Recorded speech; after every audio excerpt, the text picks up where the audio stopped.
largely just new political voices, it's just the progressive mindset that had emerged. The most explosive writing is obviously Hitler's Mein Kampf, which would not have been an issue in the United States, just to be clear. People did read it. Time magazine makes him Man of the Year. Germany's economy explodes out, and it's kind of, for a brief moment, you're like, oh, maybe this is a good plan. Then, of course, radio burst onto the scene. So now, unlike the telegraph, which could communicate, I can just hear it myself immediately. So something's happening. So the bonus army thing, which is over here, the bonus army event. So World War I veterans were promised a bonus if they lived through the war in 1943, I believe was the year, of $1,000. That'd be like saying today, you go fight, you young men, you sign up, and you live in, by 2050, we'll give you $1 million. That $1,000 was a lot of money, right? But it was way in the distance, right? So when the Depression hit, the veterans were like, screw this, we want it now. Or at least we want some of it now. And so, like good Americans always do, they marched on Washington. And Hoover welcomed them. And they took tents and food out, and all on the Washington Mall were all these tents of soldiers petitioning the Congress. Now, typical Hoover small government role, I'm not in charge, the Congress decides this. What do you want to do, Congress? Shall we give them their bonus early? That was the point. Congress voted no. So Hoover's like, hey, okay, decision's been made. You guys need to go home. Sorry, don't get your money. Bye. But again, most of these men, all veterans and their families, had no place to go. They didn't have jobs. So they stayed. And after a while, Hoover calls for the Washington, D.C. police to go and get rid of them. They can't. So then they have the army show up under Douglas MacArthur to roll through their tents and basically destroy their tents. People are shot, people are hurt, people are wounded, and it's all broadcast on the radio. So all across the country, going into the election in 32, people are thinking about Hoover in terms of this event. And so it's a very explosive kind of event. And then, of course, that's connected to blood in the street. Of course, Kristallnacht is the horrific event in Germany, which again is not ours specifically, but it is this kind of connected picture leading to, you could call also the rape of Nanking from the Pacific War side of World War II. I could have put the rape of Nanking up there, happening in 37 and 38 when the Japanese army is invading into China at that time. And then the trigger events, I've got two because, again, we have these two kind of spiraled together. The Depression, consumer explosion, and World II, the Dawes Plan. Okay, so here we go for ourselves. What do we learn from this? Again, my point would be that there are clues. We want to see what these clues are. And are there attributes that are true for our own time? Back to Hannah's question. Is it happening now? Are you sure it's going to happen now? Could it continue? And I think that's a great question because it may not happen now. Now, if you do the math, the simple version, right? So if we think the last crisis starts in 29, then 80 years, 2009, which is what they talk about in here. If we start with Pearl, 80 years, 2021. If you start at the high point in 43, 2023. The end of the crisis is 48, so arguably we would say by 2028, whatever we're going to go through is gone through. Now again, remember we're talking about the crisis, which is a 20-ish year window, and the explosion. My position is we are in the crisis, we're not at the explosion yet. But again, we're too close. We're like trying to look at these beautiful artwork, and you of course know that if I get over here and I stand this close to the artwork, my vision of what I'm seeing is blurred. I'm not seeing it closely, and that's what happens in history. This is history. So this is today, this is 2 years ago, this is 20 years ago. I need to get way over here, about 75 years ago, before I can really see what's going on. Oh, look, there's other things that happened, right? And I'm just admitting my own inability to tell you more than that. Now we're just citizens looking together about what's going on. Again, it's never 80 exactly. This is the thing. And again, if you just do the math, it all works out, which is why I love it so much, because it's so clean. You go, oh yes, look at that. Okay, so could the pattern fail? Hannah, your question. It started, so I would argue that it can end. It doesn't have to happen. I think that's plausible. It's an Anglo-American pattern. England was not all that important prior to the 1300s. Something could happen that is maybe cataclysmic or just some kind of a passing of the baton. In the 6,000 plus years of known human history, there's never been one society, imperial strength, that has stayed on top. And ours won't either. So don't get your hopes up. Now, when that happens, nobody knows. That's true. What else? We have emerged in a time, I would suggest, that I call post-national.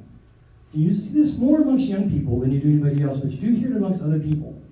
Now, not talking good or bad, like it, don't like it. What that would certainly mean is that a focus on Anglo-American history could also be a factor of, what we saw in the last crisis, that it was really more of a global thing with World War II, could mean that the cycle ends or alters in some way. There isn't a singular American culture if there's no America. There's no singular Mexican culture if there's no Mexico. If we're post-national, then there's no Japan, then there's no Japanese culture, right? There's just this blended thing, one world government, global, regional, maybe a North American thing, and all those can be fine, we don't know. Not saying good or bad, just saying that that's what we're looking at, in my opinion. I think also, and President Obama does a good job of saying this in 2008, 9, that we've lost our historic values, which I'll show you more in a second. I think that is connected to the rise of postmodernism. Most philosophers, humanists, some historians, sociologists will tell you that from 1989 to 90, we've ended the modern period that we typically talk about coming from, depending on who you ask, the Renaissance of 1400s to forward, out of the Middle Ages. President Obama said this great speech in his first inauguration. He's a wonderful speaker, and this was one of his best speeches. And he was trying to call us to our historic values. And so he says it. The values upon our success as a nation depends hard work and honesty, courage and fair play, tolerance and curiosity, loyalty and patriotism. These things are old. These things are true. I love that. I remember hearing it, and I go on, I'm going to record that. And like the next day, I'm looking at the Wall Street Journal, going, I want the text, I want to get it exactly right. And then I said it to my students. And I've used it in speeches since then, because I think he's accurate. He's saying, hey, we've lost something. He's saying this in 2008, we've lost something. I think that's fair. Postmodernism kind of leads us here, and we don't want to get trapped in this. We just want to go on. But just postmodernism generally is that we question what is true or what is truth. And you can read a whole bunch of people on this who are smarter than myself, and you may have your own views and opinions about it. But I think generally, simplifying it, postmodernism says nothing is true. And in fact, you'll hear them talk about the hyper-real. It's kind of like last night at the soccer game, because they played last night. There are times when the ball's in the corner, so if you've been to the ball game, they've got a big screen, right? And so I watch the screen. I'm literally at the place where the real live players are, but I am watching the hyper-real. I am watching a simulation of the players videoed to me. And in that moment, that becomes more real than what's on the field because I'm focused here.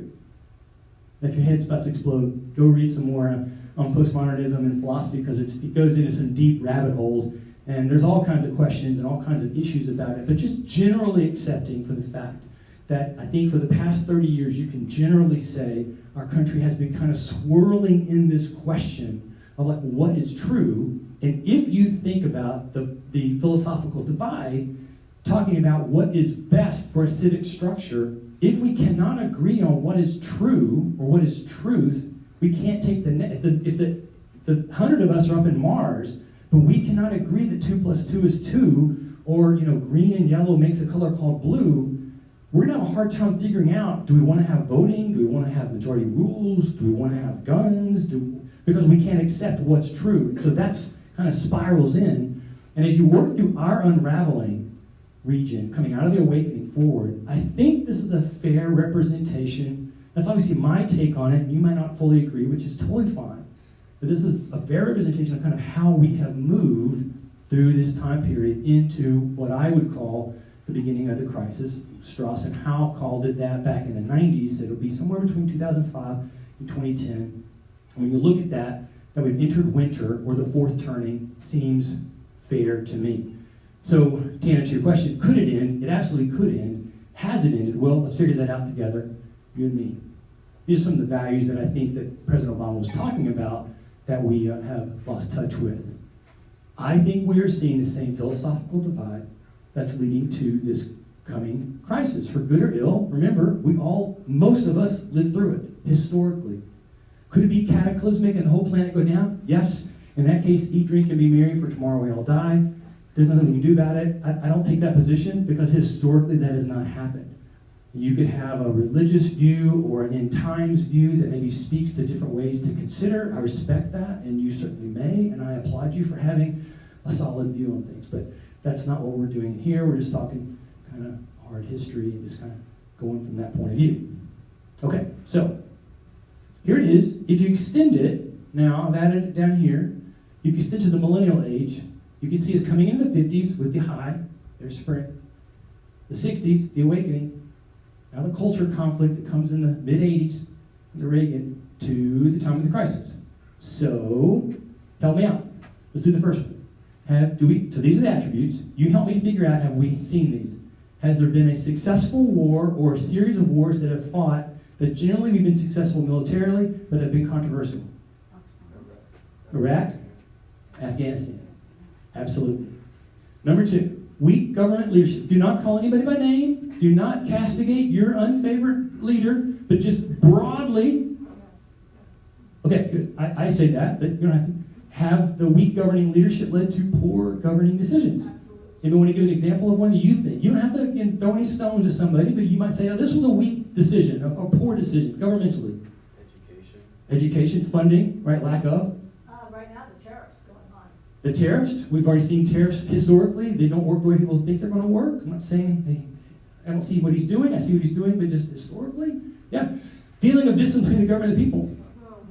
Do you know, and the better question today would be, do you know anybody who thinks that or forget President Trump, go back 4 years ago. Do you know anybody 4 years ago who felt like the government was like, do what you were going through and was there with you?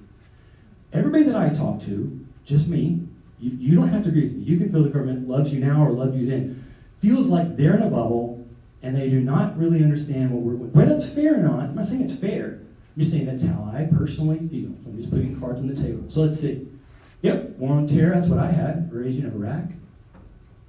I think Congress has really been the ones, again, not trying to throw stones, just trying how we matched it. Again, you don't have to agree, but I think Congress in general, and particularly when you look at both under President Bush and President Obama, when their parties controlled all the houses.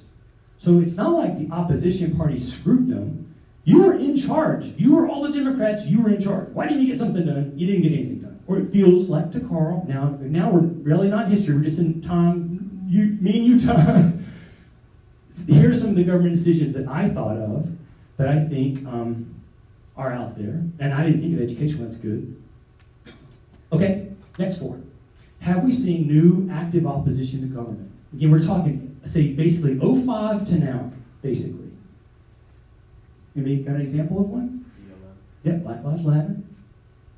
Anybody else? Chancellorsville. Say again? Chancellorsville. Okay, yeah.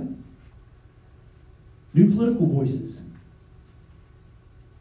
All over the place, right? Code Pink, MoveOn.org, Tea Party, Black Lives Matter, Me Too movement.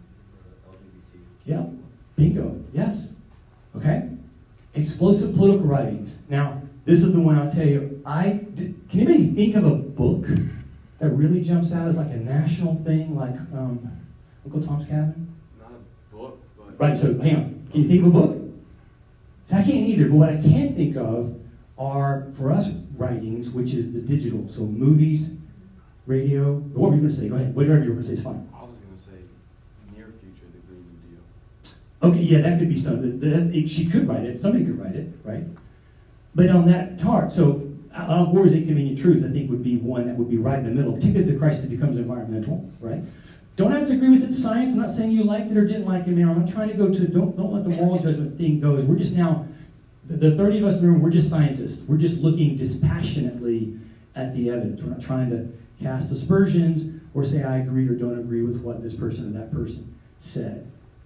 Okay? And then economic distress. Do I have to stress that? Right? I mean, so in 2008-07, we had another depression. The economists call it a recession. In my opinion, they lie to you because it's all just words. But the experience of people in the time of economic trauma are bad for those people, even if it doesn't metrically match what some other area was. Just like every one of these we've had several of these. Millions of people out of work, thousands of jobs lost, trauma for those people. And arguably, depending on who you're asking, I would say, I wonder if we've actually gotten out of it. Different conversation. New political voices. See, like The Daily Show, Real Time with Bill Maher, Glenn Beck's thing, The Blaze, all the talk radio people, I think, would be in that same arena of that kind of explosive writing that galvanizes people. The change in communication. Obviously, we're living in a brave new world. For good or ill.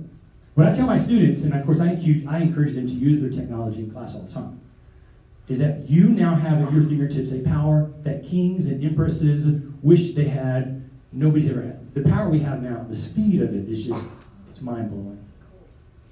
Economic distress, very similar to what we saw in the 1920s. Very similar. That has not been solved yet. Last three. Now this is where it gets a little tricky. I'll go ahead and tell you there's not an answer to this one, although maybe we might have one.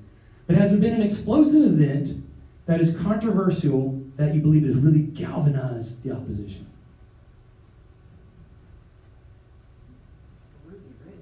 Okay, that's one.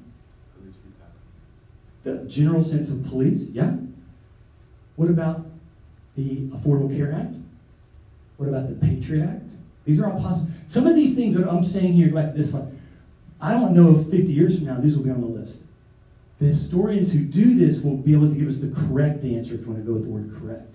This is me and you as just average people saying, as I experience it today, this is what I'm experiencing. But I think we could say that the attribute has been hit. That's the point. Okay? Just make sure you're clear on that. Blood in the streets. This one's tougher to see, but it feels like the answer is yes. Right? Gabby Giffords being shot as the senator in Arizona, or representative in Arizona. And then a few years later, the congressman in D.C., the Republicans playing softball, all being shot on the street. Very similar to the same kind of thing of bleeding Kansas, or to the kind of the things that we saw in the attributes, for good or for ill. So this is the only one that, to me, we haven't seen yet. That hasn't really happened. Something that's sort of out of left field. Remember, the helping East India Tea Company, or the railroad, does not seem, if I told you the railroad has something to do with the Civil War, you're like, what? You know, how does the horse killing the king, what's that got to do with anything? Well, maybe a little bit because his brother comes into power, but it doesn't seem clear. And that's what makes it tricky to me. And I left it blank. Explosive events, the Muslim travel ban, the tariffs, like you said back there, they decided to build a wall. All these things have galvanized opposition as they're coming out of the leadership, and then people are on both sides of the philosophical divide. I would just say I don't think we've got a clear, I don't feel like there's a clear signal as to what the philosophical divide is, because we have too many choices, which may be problematic. Blood in the streets, and I just want you to see this, just to show you when I'm saying that we're deeper into winter. Okay, I'm not trying to make a statement about any side of this equation relative to a second or whatever. But just from 11 to 17, right, from 11 to 17, 13 shootings with a casualty total over 10. This is taken from a database by, oh shoot, I know I was going to forget it. Oh man. It's from the FBI, but it's on the website, Mother Jones. Right. Mother Jones. And I can find it on my iPad. If you want to see it, I'll show it to you. So this is me, and and casualty means death and wounded. So this is me doing math, and so there's always problems with that. But there are 13 shootings in this 8-year window with casualty total over 10. Here's some of the more famous ones. You know these. In the last 2 years, there's been 10. So just in the question of blood in the streets and the intensity seeming to rise. That's just what I'm saying here. Okay. What do you do with that? I use the title of my book, I said, Tracking the Storm, because I live in Florida, and we track hurricanes. And to me, that has always been the best way to think of it. And so then, when I think, well, what do I do about it? How do I prepare? This is what I try to say to people. One, before it's on the list, you can read for yourself. But don't panic. Because panic won't do anything about it. Right? You can't, the storm's coming. It just is. All you can do is prepare. And again, I would offer for myself, as a father of 3, and hopefully one day soon, because they're all college kids and they're a little older than college kids, a grandfather, I have hope. I have lots of reasons that I believe in hope. My faith position, my spiritual position is one that builds and leads to faith, and leads to hope. But also hope because I see no signal to suggest a cataclysmic end of life tomorrow kind of thing. I just don't see that. And in the worst possible, and there's been several bad things that I can talk to you about historically, we lived through it. The bulk of us lived through it. And then we pick up the pieces and move forward with whatever it was that divided us typically being over. That's my position. You don't have to hold it. You certainly can take whatever position you wish. I respect that. So then I think, well, how do I prepare? Well, when you've already done the right thing, you come and got knowledge. If you want to copy my book, I've got 3 back there, but you can get it online, Amazon, or I'll put that slide back up that has the website, just my name, /store. I would say build community. If we've lost anything in our country, in my opinion, is that we've lost touch with our fellow neighbors, both respecting them as a human, that they have a valuable, they're a mysterious, wonderful person, even the ones that annoy you, and that they deserve voice, they deserve listening to, and that they may be the person who has a chainsaw who can help me. They may be the person with an extra gallon of water, right? I need to foster that now, not in the middle of the crisis, although if they're decent, maybe they'll still give me the water. But if we're really under a water crisis, they might not, because then it's them or me. But if we've partnered through life for the past 20 years together, and we've fostered community, maybe they'll say, you know what, I'll give you a glass. And that's just the way it kind of works out. I would say that we have lost, and we need to fight back to protect the ideas of the humanist. As I just said, that every person matters. It's the way I start my class, it's the way I start my students. I think for some of them it's shocking, but my moral foundation that which I teach my class is that every one of you is a person of value. Not saying we're all going to agree on everything, I don't expect us to. But there's still somebody who should be respected. Return to the values that President Obama spoke about. I think he gave a great list of things that I think we should cherish. And we have to intentionally choose to protect those. Then I think we have to kind of buck up and know that it will take courage to get through.